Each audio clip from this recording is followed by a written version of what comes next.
وَلَقَدْ يَسَّرْنَا الْقُرْآنَ لِلذِّكْرِ فَهَلْ مِن مُّدَّكِرٍ۔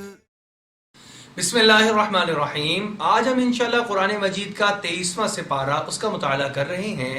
سورہ یاسین کا اکثر حصہ 23ویں سپارے کے اندر ہی آتا ہے۔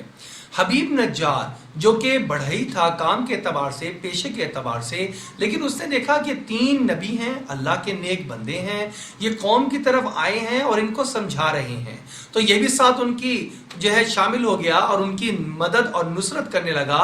اور اس نے کیا بات کہی؟ قرآن کہتا ہے وَجَاءَ مِنْ أَقْصَى الْمَدِينَةِ رَجُلٌ يَسْعَىٰ، ایک آدمی جلدی جلدی آیا شہر کے دوسرے کنارے سے، اور اس نے کہا قَالَ يَا قَوْمِ اتَّبِعُوا الْمُرْسَلِينَ، اے قوم یہ اللہ کے رسول ہیں، ان کی اتباع کر لو۔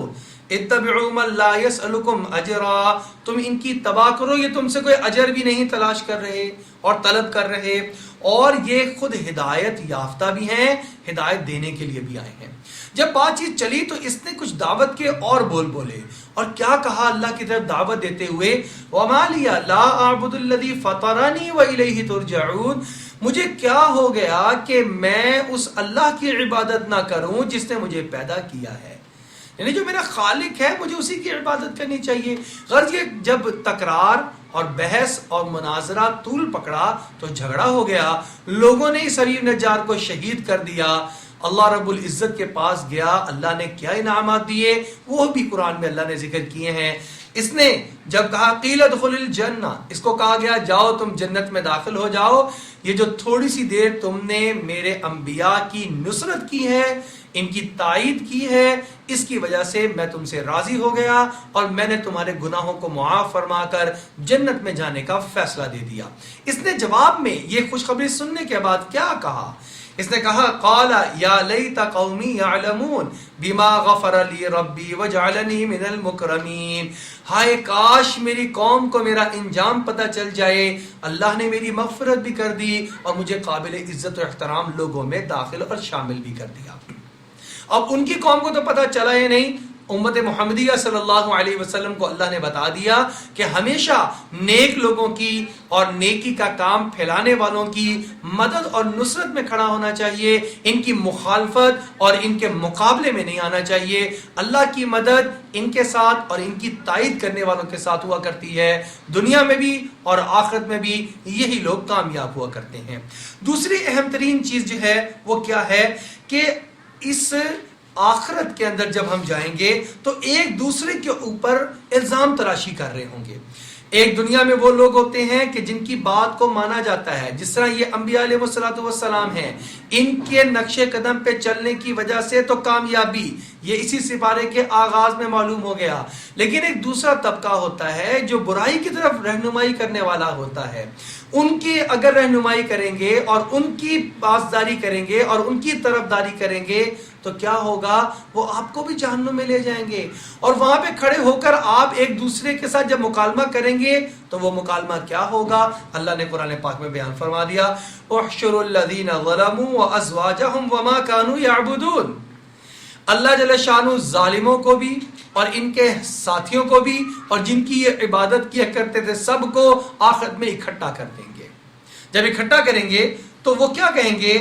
وقفوہم انہم مسئولون، یہ جا رہے ہوں گے تو اللہ ایک آواز آئے گی ذرا ان کو ٹھہرا لو، ان سے کچھ پوچھا جانا ہے، سوال جواب ہونے ہیں۔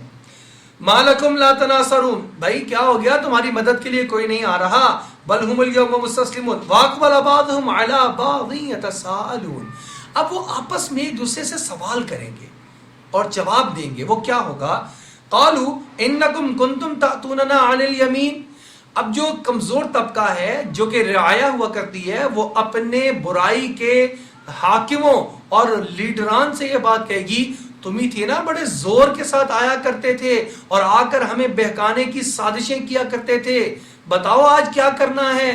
آج تم خود بھی گڑھے میں جہنم کے گرنے جا رہے ہو اور ہمیں بھی جہنم میں دھکیلا جا رہا ہے، کچھ کرو یہاں پر، تمہاری وجہ سے یہ ہم حالت کو پہنچے۔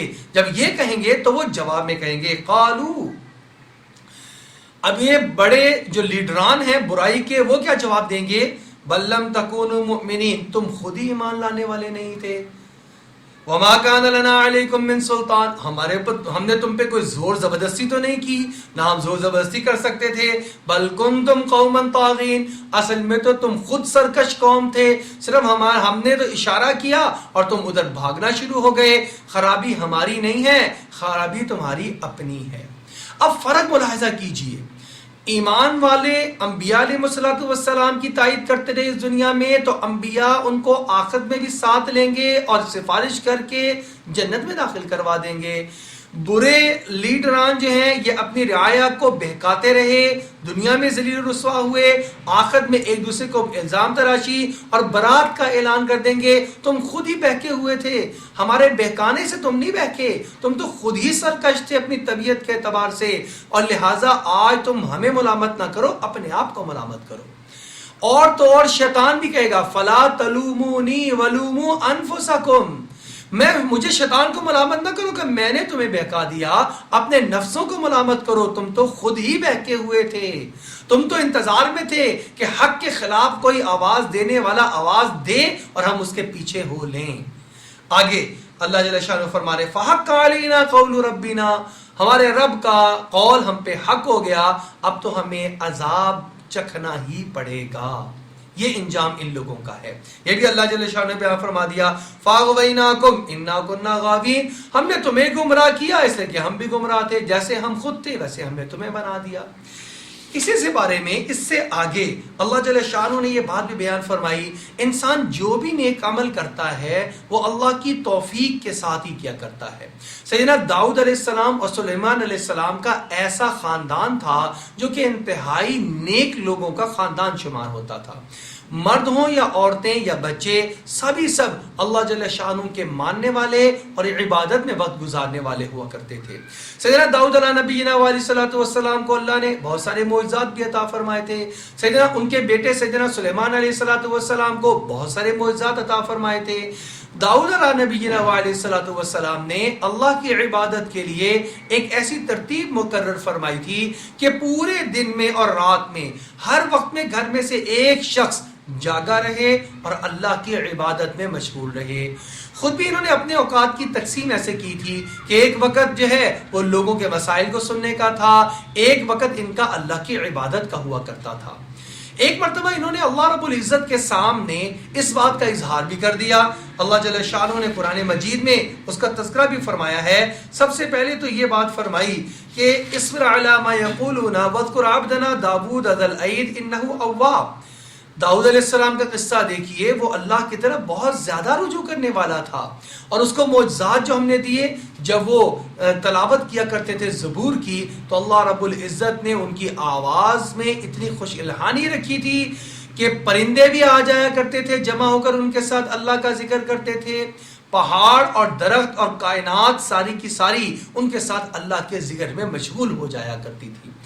آج بھی ہمیں اللہ کی عبادت، اللہ کا ذکر اس طرح کرنا چاہیے گویا سب کائنات اللہ کا ذکر کر رہی ہے۔ یہ احساس اگر دل میں پیدا ہو جائے تو ذکر کرنے کا لطف دوبالا ہو جایا کرتا ہے۔ یہاں پہ فرمایا انا سخرنا الجبال معه يسبحن بالعشي والاشراق، ہم نے مسخر کر دیا تھا پہاڑوں کو، صبح شام ان کے ساتھ تسبیح میں شریک ہو جایا کرتے تھے۔ والطير محشورا، پرندے ان کے پاس جمع ہو جایا کرتے تھے۔ کل لہو اواب، اور سب کے سب اللہ کی طرف رجوع کرتے تھے۔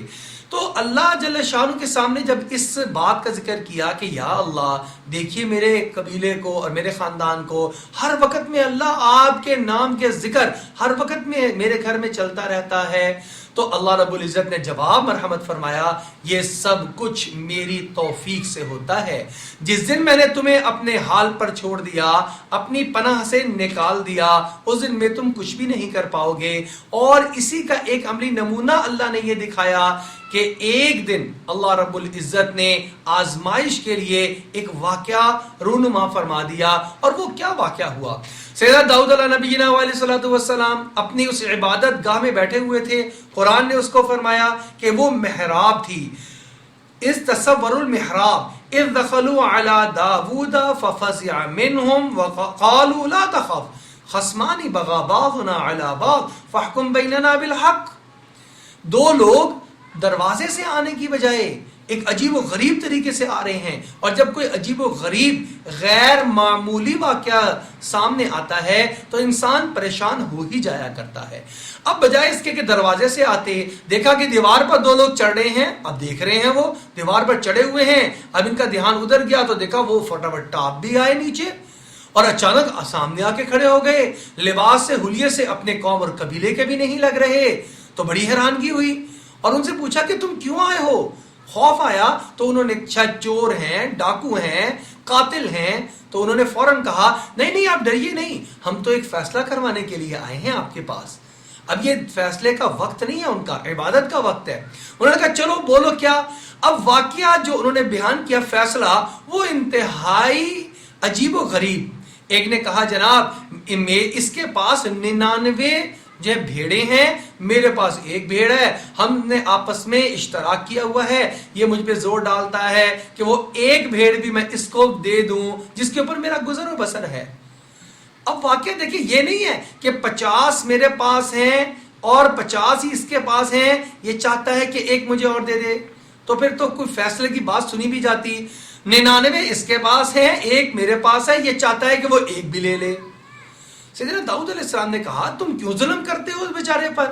اور ساتھ کچھ یہ بھی کہا کہ یہ جو مشترکہ کاروبار ہوا کرتے ہیں، اگر اللہ کا خوف نہ ہو تو دوسرے کا حق مارنے میں تلے ہی رہتے ہیں لوگ۔ لہٰذا جو اجتماعی کاروبار کرتے ہیں ان کو قواعد اور اصول مرتب کرنے چاہیے اور اس کے مطابق ہی عمل درآمد کرنا چاہیے۔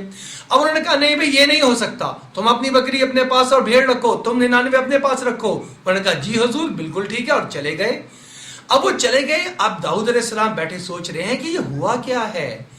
دو لوگ ایک عام طریقے سے نہیں آئے، اس وقت میں نہیں آئے جس وقت میں مقدمات کا فیصلہ ہوتا ہے، ان کے آنے کا طریقہ بھی عجیب و غریب، ان کا واقعہ اور جھگڑا اور وہ بھی عجیب و غریب، پھر میں نے جو فیصلہ سنا دیا اس کو سن کر تسلیم کر کے چلے جانا یہ بھی عجیب و غریب۔ اچانک دھیان آیا کہ یہ تو اس وقت میں میرا وقت تھا اللہ کو یاد کرنے کا، میں اس سے غافل ہو گیا۔ اللہ دکھانا چاہتے تھے اللہ چاہے تو تم عمل میں نیک میں لگو گے، اللہ نہیں چاہیں گے تو تمہیں اپنا ذکر کرنے کی توفیق بھی نہیں ملے گی۔ یہ ہم سب کے لیے ایک سیکھنا ہے کہ ہمیں کیسا ہونا چاہیے، ہر عمل میں اللہ کی طرف متوجہ ہونا، لا حول ولا قوت الا باللہ، نیکی کرنے کی ہمت اور توفیق اللہ ہی کی جانب سے ہوتی ہے، برے کام سے بچنے کی ہمت اور توفیق اللہ ہی کی طرف سے ہوتی ہے۔ اللہ سے مانگتے رہنا چاہیے اللہ ہم سب کو اپنے حفظ و امان کے اندر رکھے۔ یہ بہترین ہمارے لیے قرآن کی رہنمائی ہے جس پر ہمیں عمل کرنا چاہیے۔ اسی سپارے کے اندر سیدنا ایوب علیہ نبی جنا علیہ الصلوۃ والسلام کی بیماری کا اور اس کے بعد شفا یاب ہونے کا قصہ بھی بیان فرمایا گیا، اور ہمیں یہ بات بھی سمجھا دی گئی کہ اگر ہم کسی قسم کو اٹھا لیں تو پھر اس کو حتی الامکان پورا بھی کرنا چاہیے۔ سیدنا ایوب علیہ نبی جنا علیہ الصلوۃ والسلام شدید بیمار ہوئے تھے اور اتنا صبر کرتے تھے کہ صبر ایوب ایک مقولہ مشہور بن گیا کہ اس کا صبر تو صبر ایوب جیسا ہے۔